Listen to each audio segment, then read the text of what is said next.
Appear, look और सीम तीनों का मतलब प्रतीत होना या मालूम पड़ना या दिखना। फ्रेंड्स, लिखा हुआ है वह पागल लगती है, तो आप इसको नॉर्मल तरीके से ऐसे ट्रांसलेट करें, it appears that she is mad, या फिर आप ये कह सकते हैं it seems that she is mad. लेकिन फ्रेंड्स, अगर आप चाहें तो इस सेंटेंस को थोड़ा एडवांस तरीके से भी बोल सकते हैं। जैसे आप सबसे पहले लिखेंगे सब्जेक्ट, उसके बाद अपीयर या सीम, उसके बाद टू बी के साथ एडजेक्टिव। जैसे आपका सब्जेक्ट है वह, तो आप लिखेंगे शी, उसके बाद आप अपीयर या सीम का इस्तेमाल करें। हो सकता है फ्रेंड्स आप ये सोचें कि कैसे पता चलेगा कि कब अपीयर का यूज करना है और कब सीम का इस्तेमाल करना है। तो मैं कहूंगा फ्रेंड्स कि आप इस वीडियो को लास्ट तक देखें। मैंने वीडियो के लास्ट में इस बात को बताया है कि अपीयर, सीम और लुक में क्या फर्क है, यानी इनका अलग अलग क्या इस्तेमाल है। तो फ्रेंड्स, सबसे पहले आप लिखे सब्जेक्ट, उसके बाद अपीयर टू, उसके बाद आप लिखेंगे बी। हो सकता है फ्रेंड्स आप सोचे कि ये बी क्यों, तो फ्रेंड्स मैं आपसे कहूंगा कि अपीयर के साथ एक इन्फिनिटिव का लिखना जरूरी है, इसलिए मैंने यहाँ पे लिखा टू बी। जरूरी नहीं कि हमेशा आप टू बी लिखें। जब बात कोई रखने की होगी तो आप टू बी के जगह पर टू हैव का इस्तेमाल करेंगे। जैसे ऐसा लगता है कि तुम्हारे पास बहुत पैसा है, तो यहाँ पर टू हैव का इस्तेमाल होगा। जैसे अगर आपको कहना हो ऐसा लगता है तुम्हारे पॉकेट में कुछ है, तो यहाँ पर टू बी नहीं बल्कि हम टू हैव का इस्तेमाल करेंगे, क्योंकि यहाँ पर हम रखने की बात कर रहे हैं। तो जब हम कोई चीज रखने की बात करेंगे तो हम टू हैव का इस्तेमाल करेंगे। लेकिन जब हमें किसी का कंडीशन बताना हो, यानी किसी के बारे में बताना हो, किसी का हालचाल बताना हो, तो हम टू बी के साथ उस एडजेक्टिव को लिखते हैं। आगे के एग्जांपल्स में मैं आपको टू हैव का भी इस्तेमाल बताऊंगा। तो आप लिखेंगे सी अपीयर्स टू बी, और उसके बाद आप लिखेंगे मैड, यानी जो बात आप उसके बारे में कहना चाहते हैं आप उसे कहें। वो पागल लगती है, तो आप कहेंगे सी अपीयर्स टू बी मैड। आप ये भी कह सकते हैं सी सीम्स टू बी मैड। तो फ्रेंड्स, या तो आप इस स्ट्रक्चर का यूज करें या फिर आप ऐसे, ये आपके मर्जी पर डिपेंड है। दोनों का सेंस एक ही है, दोनों का मीनिंग एक ही है। आइए फ्रेंड्स कुछ ऐसा एग्जांपल देखें जहां हैव का इस्तेमाल किया जाता है। फ्रेंड्स, अगर लिखा हो लगता है तुम्हारे पास पैसा है, तो आप इस सेंटेंस के लिए कहेंगे It appears that you have money, या फिर आप ये कह सकते हैं It seems that you have money। लेकिन इसी बात को अगर आप एडवांस तरीके से कहना चाहें तो आप कह सकते हैं You appear to have money या You seem to have money। तो फ्रेंड्स, एडवांस तरीके से बोलना हो तो सबसे पहले आप लिखेंगे सब्जेक्ट, उसके बाद अपीयर टू या सीम टू, उसके बाद आप हैव का इस्तेमाल करेंगे अगर आप कोई बात रखने की कर रहे हैं तो। फिर उसके बाद जो नाउन है आप उसे लिखें। फ्रेंड्स, अगर लिखा हो तुम गरीब मालूम पड़ते हो या तुम गरीब लगते हो, तो आप इसको दो तरीके से ट्रांसलेट कर सकते हैं। पहला तरीका जो बहुत सिंपल है, आप इसको ऐसे बोलें it appears that you are poor या it seems that you are poor. तो एक तो ये तरीका है जो आप कह सकते हैं, और दूसरा तरीका आप अपीयर को या सीम को एज ए वर्ब इस्तेमाल कर सकते हैं। जैसे अगर आपका क्वेश्चन है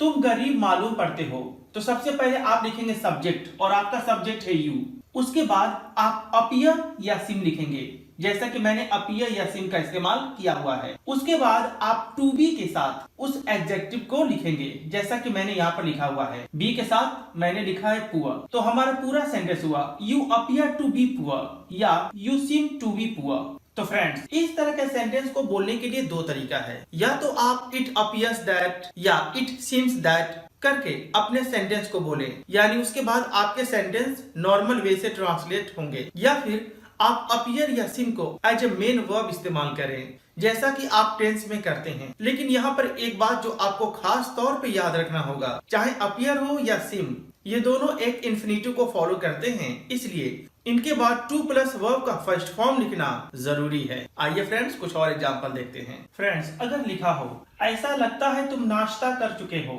तो आप नॉर्मल तरीके से कहेंगे it appears that you have taken breakfast, या फिर आप ये कह सकते हैं it seems that you have taken breakfast. तो फ्रेंड्स, नॉर्मल तरीके से आप इसे ऐसे कह सकते हैं। बात अगर एडवांस तरीके की है तो आप फिर ऐसे कहें, सबसे पहले आप लिखें सब्जेक्ट यानी यू, उसके बाद अपीयर टू, उसके बाद अगर आपका सेंटेंस परफेक्ट टेंस में है तो आप हैव के साथ थर्ड फॉर्म का इस्तेमाल करें, या जिस टेंस में है उस टेंस के अकॉर्डिंग उसे ट्रांसलेट करें। जैसा कि आप देख रहे हैं ये परफेक्ट टेंस है, तो मैंने लिखा है हैव प्लस थर्ड फॉर्म, जैसा कि आप यहाँ देख सकते हैं हैव टेकन ब्रेकफास्ट, तो मैंने लिखा है हैव टेकन ब्रेकफास्ट। तो जब आप इसे एडवांस तरीके से इस्तेमाल करेंगे तो आप अपीयर टू के बाद वही काम करेंगे जो आपने टेंस में सीखा।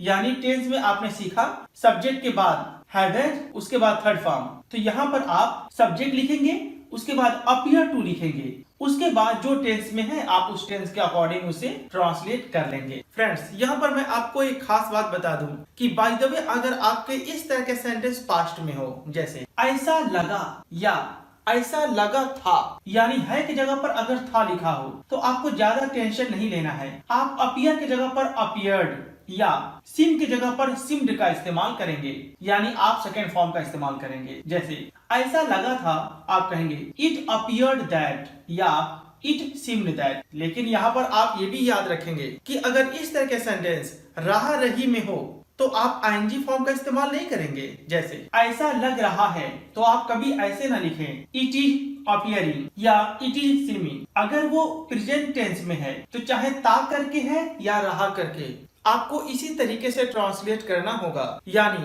अगर रहा रही में है तो भी आपको प्रेजेंट इंडेफिनिट टेंस के मदद से अपने सेंटेंसेस को ट्रांसलेट करना होगा। ऐसा लगता है तुम शराब पीते हो, तो फ्रेंड्स आप इसे नॉर्मल तरीके से कहेंगे it appears that you drink wine. लेकिन अगर आप इसे एडवांस तरीके से कहना चाहें तो आप कहेंगे you appear to drink wine, यानी आप अपीयर के साथ वर्ब का फर्स्ट फॉर्म इस्तेमाल करेंगे। अब सवाल ये है कि वर्ब का फर्स्ट फॉर्म क्यों इस्तेमाल किया गया? क्योंकि आपका सेंटेंस प्रेजेंट इंडेफिनिट टेंस में है। आइए फ्रेंड्स ये देख लें कि अपीयर, लुक और सीम में फर्क क्या है, क्योंकि अक्सर ये सवाल पूछा जाता है कि अपीयर, लुक और सीम तीनों का मतलब प्रतीत होना या मालूम पड़ना या दिखना, तो फिर कैसे समझे कि कब हमको अपीयर का यूज करना है, कब लुक और कब सीम। तो फ्रेंड्स मैं आपसे कहूंगा अपीयर और लुक इन दोनों का यूज हम तब करते हैं जब हम डायरेक्ट ऑब्जर्वेशन करते हैं, यानी किसी को सीधे तौर पर देखते हैं। लेकिन जब हम डायरेक्ट ऑब्जर्वेशन नहीं करते हैं तो हम अपीयर और लुक के जगह पर सीम का इस्तेमाल करते हैं।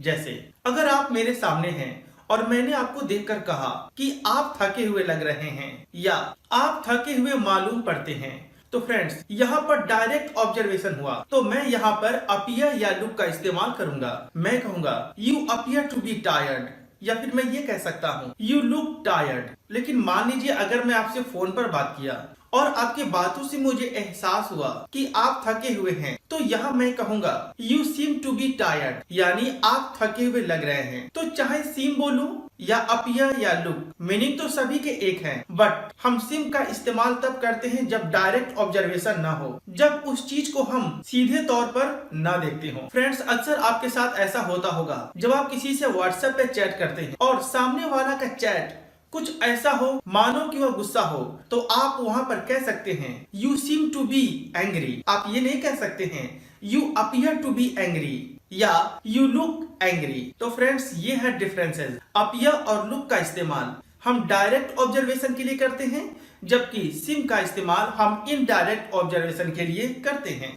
फ्रेंड्स यहाँ पर एक खास बात आपको ये भी बता दूं कि अपीयर और सिम ये दोनों एक इन्फिनिटिव को फॉलो करते हैं, यानी अपीयर और सिम के बाद टू का लिखना जरूरी है।